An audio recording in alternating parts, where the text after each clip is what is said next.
யாரு இது? இவரே தெரியாது. இந்த இடம் தான். Welcome to PPT cricket. என்ன ப்ரோ மேட்ச் என்னது? நான் கூட ரெண்டாவது டெஸ்ட் ஓகே சுமன் கில் வந்து 269 அடிச்சு 500 எவ்வளவு ரன் 586 அடிச்சுட்டு இந்த அடி அடிச்சிருக்கானுங்க. சரி எப்படியும் வின் பண்ணிடுவானுன்னு நினைச்சா 150 5 விக்கெட் போயிருச்சு. அதுக்கப்புறம் பார்த்தா என்ன ப்ரோ 300 ரன் பார்ட்னர்ஷிப் ஸ்மித்தும் ஹாரி புரூக்கும் ஆரம்பத்திலேயே சொன்னோம் ஹாரி புரூக் டபுள் செஞ்சுரி அடிப்பான்னு. நல்ல வேலை ஒரு 40 மிஸ் ஆயிடுச்சு. ஹாரி புரூக் வந்துட்டு கொஞ்சம் மெச்சூர்டா விளையாண்டான். அதான் ப்ரோ இந்த மேட்ச் முழுசாவே வந்து யங்ஸ்டர்ஸ் வந்து அவங்களோட மெச்சூரிட்டி எப்படி காட்டுறாங்க அப்படின்றது பொறுத்தே மேட்ச் ஆயிடுச்சு. கில் வந்துட்டு ஒரு மெச்சூர்டான இன்னிங்ஸ், ஒரு எஸ்எஸ்வி ஜெய்ஸ்வால் கிட்ட இருந்து ஒரு நல்ல இன்னிங்ஸ், ஜடேஜா கிட்ட இருந்து ஒரு நல்ல இன்னிங்ஸ், இந்த மாதிரி வந்துட்டு நிறைய பேர் கான்ட்ரிபியூஷனால நம்ம வாஷிங்டன் சுந்தரம் வர முடியாது. வாஷிங்டன் சுந்தர் கிட்ட இருந்தும் ஒரு நல்ல இன்னிங்ஸ். போறதுக்கு முன்னாடி இந்த சீரிஸ் போறதுக்கு முன்னாடி கில் வந்து பெருசா ஆட மாட்டான்னு எல்லாருமே நினைச்சாங்க. பட் ஆனா எனக்கு எதிர்பார்க்காது கில்லு தான் செம்மையா ஆடிட்டு இருக்கான். நீங்க சொல்றது கரெக்ட் தான். ஏன் இதுக்கு முன்னாடி கில்ல ஆட மாட்டான் அப்படின்னு நம்மளே பேசலாம். ஒருவேளை கேப்டன்சி பொறுப்பு எடுத்ததுக்கு அப்புறம் தான் இந்த பெர்ஃபார்மன்ஸோ okay. But Gill as a player வந்துட்டு நல்லா இம்ப்ரூவ் பண்ணிருக்கான் ப்ரோ.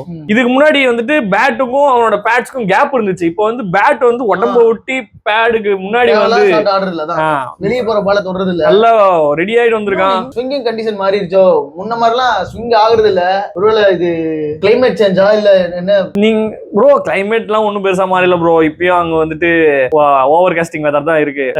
பவுலர்ஸ் மாறிட்டானுங்க. அதாவது நம்ம எனக்கு தெரிஞ்சு பாலர் ரொம்ப தூரம் டர்ன் பண்ணக்கூடிய player the best swing bowler Anderson தான். அதுக்கப்புறம் நம்ம வந்து எவ்வளவு வேணா பேசலாம். இந்தியாவில புவனேஸ்வர் குமாரோ இல்ல ஸ்டெயினோ ப்ரோ, இந்தியாவில் நம்ம பேசுவோம் பிரவீன் குமார் ஒரு நல்ல ஸ்விங் பவுலர் தான். ஆனா இப்ப இருக்கிற இங்கிலாந்து ஃபாஸ்ட் பவுலர்ஸ் எல்லாருமே ஹிட் த டெக் தான். அவங்க யாரும் வந்துட்டு ஸ்விங் பண்ணல. எல்லாம் வந்துட்டு இந்த ஒரு ஷார்ட் பிட்ச் போலோ ஒரு குட் லென்த் போலோ தான் போடுறாங்களே தவிர யாருமே வந்துட்டு ஒரு லென்த் டெலிவரி போட்டு வந்து ஒரு ஸ்விங் ட்ரை பண்ணும் இல்ல வந்துட்டு ஒரு இன் ஸ்விங்கர் அவுட் ஸ்விங்கர் ப்ரோ எப்பப்பெல்லாம் நியூ பால் எடுக்கிறதுக்கு சான்ஸ் கிடைக்குதோ அப்பப்பெல்லாம் எடுத்துடுறாங்க. ஏன் ரிவர்ஸ் ஸ்விங்ன்ற ஒரு ஆப்ஷனே மறந்துட்டாங்க. ஆனா இன்னைக்கு பார்த்தோம்னா நேத்து பார்த்தோம்னா வந்துட்டு ஆகாஷ் தீப் கிட்ட 2 அழகான ஸ்விங் பால் 2 விக்கெட், சிராஜ் கிட்ட இருந்து ஒரு நல்ல ஸ்விங் பால் 1 விக்கெட். பால் ஸ்விங் ஆக விளையாடுறது கஷ்டம், ஸ்விங் விளையாடுறது கஷ்டம். சரி ஆனா எனக்கு தெரிஞ்ச இந்த மேட்ச் டிரா தான் 95% டிரா தான். ஏன்னா இவனுக்கு இன்னும் 6 விக்கெட் போயிருச்சு. இது வரைக்கும் இந்தியன் கேப்டன்ஸ் யாருமே இந்தியன் ஹிஸ்டரியில பண்ணாத சாதனையை இந்த கிரவுண்ட்ல பண்ண போறான். ஒரு கேப்டனா வந்து இந்தியன் கேப்டன் வந்து ஓவராலா கேப்டன்சி அதிக ரன் கில்லு தான் வின் பண்ணுவாருன்னு நினைச்சோம். இங்கிலாந்துல மிஸ் ஆயிடுச்சு 5 மேட்ச் டெஸ்ட். சரி இந்தியா இதுக்கு வின் பண்ணனும்னா என்ன பண்ணணும்னு நினைக்கிறீங்க? எனக்கு தெரிஞ்ச நாளைக்கு தான் இந்த 4 விக்கெட் அதான் மேட்ச் டிரா தான். ஆமா மேட்ச் ஆனா தோக்க மாட்டாங்க எனக்கு தெரிஞ்சு.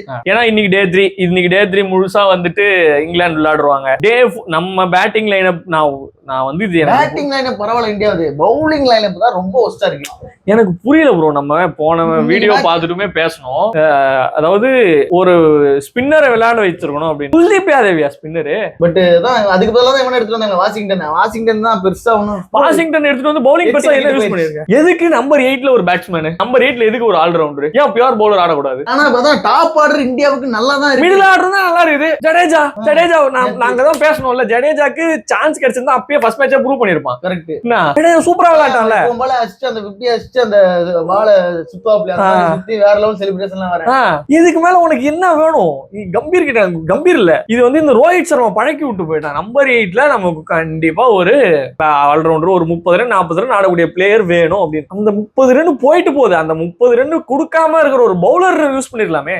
கண்டிப்பா ஆட வச்சே ஆகணும். ஆட வச்சிருக்கணும். சரி அடுத்த மேட்ச்ல பும்ரா வந்துருவாரா? அதான் சொல்லிருக்காங்க இல்லையா, ஒரு மேட்ச் விட்டு ஒரு மேட்ச். அது மட்டும் இல்ல ப்ரோ, எனக்கு புரியல. 7 நாள் கேப் ஃபர்ஸ்ட் மேட்சுக்கு செகண்ட் மேட்சுக்கும். அதுக்கப்புறம் இன்னும் ஒரு 5 நாள் கேப். இந்த மேட்ச் ஆட யாரு தூக்குவாங்க?